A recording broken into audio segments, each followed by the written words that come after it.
Oke, ini buat orang tua dan buat bunda-bunda ya. Jadi sebenarnya setiap anak itu unik ya. Jadi perkembangan anak ini tidak selalu sama dengan yang ada di buku panduan gitu. Jadi bukan berarti kalau mempunyai keterlambatan itu anaknya gagal gitu ya. Tapi ini merupakan bahwa anak ini memiliki jalan yang berbeda.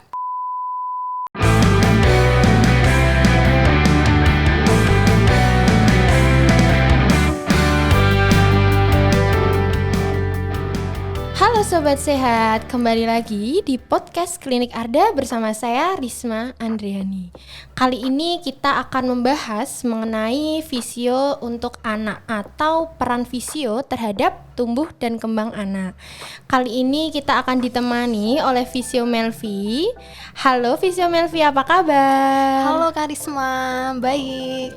Ini aku panggil Kak aja ya, biar terasa lebih dekat gitu. Oke, boleh. Gimana Kak Melvi? Baik ya tadi kabarnya ya? Iya. Oke, Sobat Sehat gimana kabarnya? Semoga selalu baik dimanapun Anda berada. Oke, Kak Melvi, mungkin Sobat Sehat atau bunda-bunda yang ada di rumah ini bertanya-tanya tentang fisioterapi ini sendiri. Apa sih peran fisioterapi untuk tumbuh dan kembang anak? Jadi gini, peran fisioterapi dalam tumbuh kembang anak ini sangatlah penting ya. Karena setiap anak itu memiliki tumbuh kembang yang berbeda-beda dengan satu anak sama lain. Pada sebagian anak, perkembangan ini ada yang berjalan lancar, ada juga yang memiliki hambatan-hambatan. Nah, hambatan ini dapat dipengaruhi oleh beberapa faktor, seperti kelainan bawaan, lahiran prematur, kemudian gangguan saraf, dan kondisi medis tertentu lainnya. Hambatan ini dapat mempengaruhi anak untuk duduk, berjalan, berdiri, dan melakukan aktivitas lainnya. Nah, fisioterapi biasanya ini akan mengoptimalkan tumbuh kembang anak agar berjalan dengan lancar. Biasanya fisioterapis akan memberikan penilaian, kemudian memberikan latihan yang sesuai, menstimulasi perkembangan motorik dan sensoriknya, dan memberikan latihan koordinasi dan keseimbangan. Yang tujuan akhirnya adalah untuk membantu pasien anak untuk mencapai kemandirian, kemudian meningkatkan kualitas hidup, dan membantu anak untuk bermain agar anak dapat berkreativitas dengan percaya diri sesuai dengan kemampuan sebagaimana anak-anak lain semestinya. Oke Kak Melvi, berarti tanggapan bahwa fisioterapi ini hanya untuk orang dewasa itu salah ya Kak? Iya, ini sebenarnya fisioterapi bisa untuk semua orang ya, mulai dari anak-anak sampai lansia. Oh, bahkan untuk batas usia anak-anak itu dari umur berapa Kak? Batas maksimal atau batas maksimalnya ya? Minimal. Ya. Oke, jadi untuk anak-anak ini secara umum ya, fisioterapi bisa dimulai dari usia 0 tahun ya, atau jadi bayi baru lahir bisa langsung di fisioterapi, tapi dengan kondisi tertentu ya, atau tergantung kebutuhannya gitu. Jadi kita beri contoh ya, misalnya bayi usia 0 sampai 12 bulan. Ini biasanya kita akan menstimulasi bayi untuk duduk, untuk berdiri, untuk merangkak, seperti itu. Kemudian kita lihat juga balita di usia 1-5 tahun. Biasanya problemnya itu adalah kita menangani keterlambatan berjalan, kemudian keseimbangan, kemudian dan koordinasinya, seperti itu. Nah, selanjutnya untuk anak usia sekolah ya, biasanya usia 6 tahun sampai 12 tahun. Nah, itu kasusnya udah beda lagi. Jadi kasusnya udah berubah ke kasus.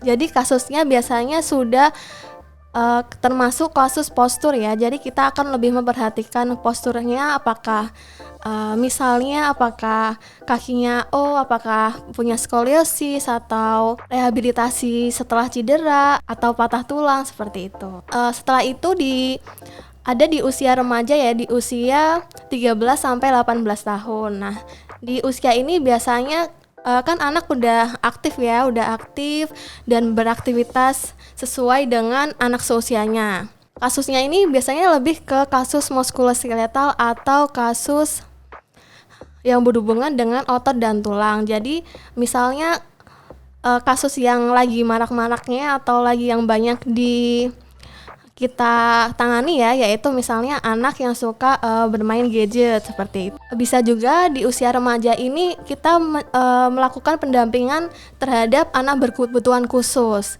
Jadi anak kebutuhan khusus ini kita perlu dampingi agar agar anak berkebutuhan khusus ini dapat aktif dan mandiri di usia remaja. Oke Kak Melvi, dari contoh-contoh tanda-tanda keterlambatan apa ya nyebutnya motorik tadi ya Kak Melvi yang udah disebutin, ada yang Kak Melvi sebut telat merangkak atau belum bisa berjalan, belum bisa duduk. Itu apakah semua yang telat itu butuh fisioterapi Kak Melvi? Nah, jadi tidak semua anak yang telat melangkah ini langsung kita bisa berikan tindakan fisioterapi ya. Jadi pertanyaannya kapan sih keterlambatan ini bisa dianggap normal gitu kan?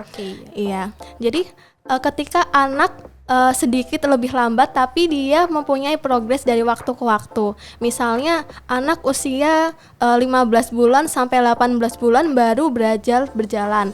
Nah, itu sebenarnya tidak apa-apa, tetapi harus ada progres dari waktu ke waktu.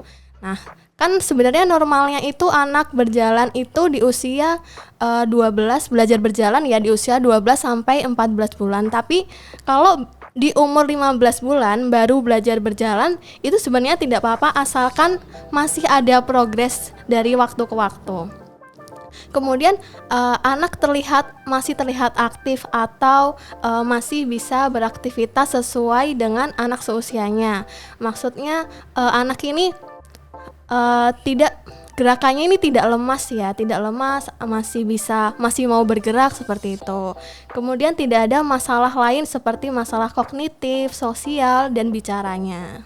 Oke Kak Melvi, dari penjelasan kakak berarti secara tidak langsung orang tua sendiri tuh harus sadar mengenai tumbuh dan kembang anaknya gitu ya Kak? Iya, jadi orang tua ini atau bunda-bundanya ya itu biasanya harus memperhatikan tumbuh kembang anaknya masing-masing ya. Mereka istilahnya harus notice apakah anak ini berkembang sesuai dengan anak seusianya. Oke Kak Melvi, ada contoh lain Kak Melvi. Kan ada juga orang tua itu tuh bingung dengan keadaan anaknya, di mana anak saya aktif tapi kok belum bisa bicara. Itu ada kaitannya dengan fisioterapi nggak Kak Melvi? Kalau anak aktif secara motorik seperti dia masih bisa loncat-loncat, masih mau berjalan, masih mau berlari, tapi dia belum bisa bicara, itu sebenarnya lebih mempunyai keterlambatan pada kemampuan bahasa dan komunikasi. Nah, itu sebenarnya lebih ke ranahnya terapi bicara, karena itu kan yang biasanya kita anggap sebagai speech delay. Jadi di tahapan perkembangan ini sebenarnya kita bunda-bunda ini harus notice ya, harus memperhatikan bahwa saat lahir di usia 0 sampai beberapa bulan ini biasanya kan anak-anak kan mempunyai tanda-tanda komunikasi ya, seperti kalau dipanggil itu menoleh, kemudian bayi-bayi tiba-tiba menunjuk, kemudian mengoceh. Nah, itu harus diperhatikan. Jadi ketika bayi-bayi ini memiliki keterlambatan motorik, itu akan berdampak pada komunikasinya. Oke Kak Melvi, tadi kan kakak sebutin untuk anak-anak yang terlambat bicara atau belum bisa bicara itu mungkin masuk ranahnya terapi wicara. Dari situ mungkin bunda-bunda bingung nih Kak Melvi, apa bedanya fisioterapi dengan terapi wicara yang udah Kakak Melvi sebutin tadi? Jadi bunda-bunda ini harus ke fisioterapi ketika masalahnya ada di motorik kasar dan postur tubuh ya. Misalnya anak belum bisa jalan atau anak keseimbangannya kurang atau anak belum bisa duduk, mungkin juga anak yang jalannya sering jinjit. Nah, yang kedua itu kapan sih harus ke okupasi terapi? Jika masalahnya itu adalah pada aktivitas sehari-hari atau motorik halus atau bisa juga sensorik. Misalnya anak kesulitan untuk menggambar atau menulis, kemudian makannya berantakan atau tidak mau menyentuh sebuah tekstur tertentu. Oke, yang terakhir itu kapan sih harus ke terapi bicara? Nah, itu yang saya sudah jelaskan tadi ya, itu berhubungan dengan kemampuan bahasa dan komunikasi.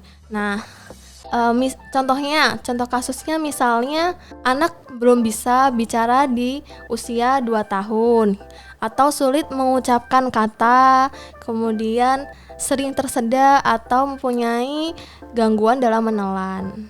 Oke, berarti setiap kasus yang terjadi di anak itu juga terapinya berbeda-beda gitu ya Kak Melvi?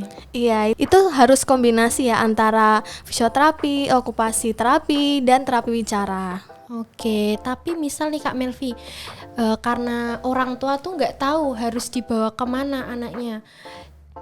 Misal orang tua bawa anak itu di fisioterapi, itu bisa ditangani nggak Kak Melvi? Atau nanti dari fisioterapi itu diarahkan ke terapi yang lain? Jadi biasanya ini bunda-bunda ini ke dokter anak kan, kemudian biasanya dokter anak ini akan merekomendasikan apakah anaknya ini membutuhkan fisioterapi, ataukah okupasi terapi, ataukah terapi bicara, begitu. Oke Kak Melvi, dari yang kakak sebutin tadi, kalau fisio itu lebih ke motorik kasar dan juga postur tubuh anak. Dari Kak Melvi sendiri, sebagai fisioterapi ada pesan nggak untuk orang tua yang mungkin bunda-bunda ini merasa anaknya berbeda dengan anak yang lain? Oke, ini buat orang tua dan buat bunda-bunda ya. Jadi sebenarnya setiap anak itu unik ya. Jadi perkembangan anak ini tidak selalu sama dengan yang ada di buku panduan gitu. Jadi bukan berarti kalau mempunyai keterlambatan itu anaknya gagal gitu ya. Tapi ini merupakan bahwa anak ini memiliki jalan yang berbeda. Nah, yang kedua pesannya deteksi dini itu sangat penting ya. Jadi semakin dini intervensi yang diberikan, semakin besar peluang anak untuk berkembang secara maksimal. Jadi yang ketiga pesannya, orang tua ini bukan penyebab ya. Jadi jangan bunda-bunda ini menyalahkan dirinya sendiri, atau orang tua yang lain jangan suka menyalahkan diri sendiri karena anaknya berbeda. Tapi sebenarnya banyak faktor yang mempengaruhi tumbuh kembang. Nah, sebenarnya justru malah para orang tua yang paling penting, seperti mensupport, menstimulasi, memberikan kasih sayang kepada anak dan dukungan begitu. Oke Kak Melvi, dari contoh-contoh kasus kakak tadi yang udah disebutkan bahwa fisioterapi itu ranahnya ada di motorik kasar dan juga postur tubuh anak nih Kak. Di klinik Arda kan juga ada fisioterapi nih Kak. Nah, untuk fisioterapi yang ada di klinik Arda itu bisa menangani kasus-kasus tumbuh kembang anak atau tidak? Bisa ya, bisa banget. Jadi nanti bunda-bunda yang sudah tahu bahwa anaknya memiliki keterlambatan perkembangan bisa langsung ke klinik Arda ya. Nanti bisa reservasi dahulu agar nanti bunda-bunda tidak menunggu.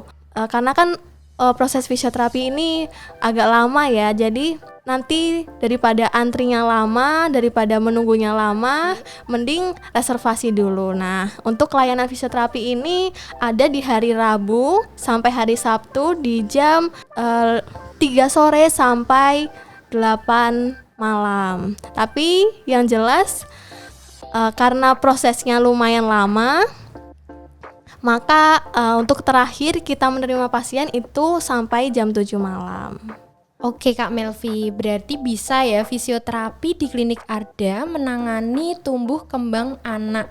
Dan juga ini nanti didampingi dari awal sampai akhir kan Kak Melvi? Iya pastinya dong, nanti kita juga akan programkan ya. Biasanya kita programkan dulu kita programkan misalnya program duduk untuk program berdiri, berjalan begitu. Oke Kak Melvi, seru banget obrolan kita kali ini. Oke bunda-bunda, untuk obrolan kita kali ini poin-poin yang perlu bunda-bunda ingat. Yang pertama, fisioterapi itu tidak hanya untuk dewasa, karena fisioterapi juga bisa membantu bunda-bunda dalam hal tumbuh kembang anak atas rekomendasi dari dokter spesialis anak sendiri. Kemudian juga dari bunda-bunda itu juga perlu mendeteksi dini tentang keadaan dan juga kondisi anak-anak bunda sekalian, apakah kondisi tersebut perlu untuk dibawa ke fisioterapi atau perlu dibawa ke terapi-terapi yang lainnya. Kalau sobat sehat ingin tahu lebih lanjut atau konsultasi terlebih dahulu, bisa langsung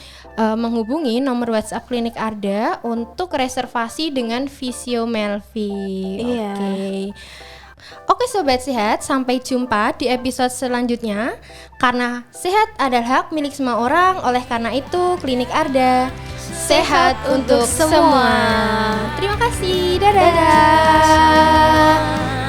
Demi kesehatan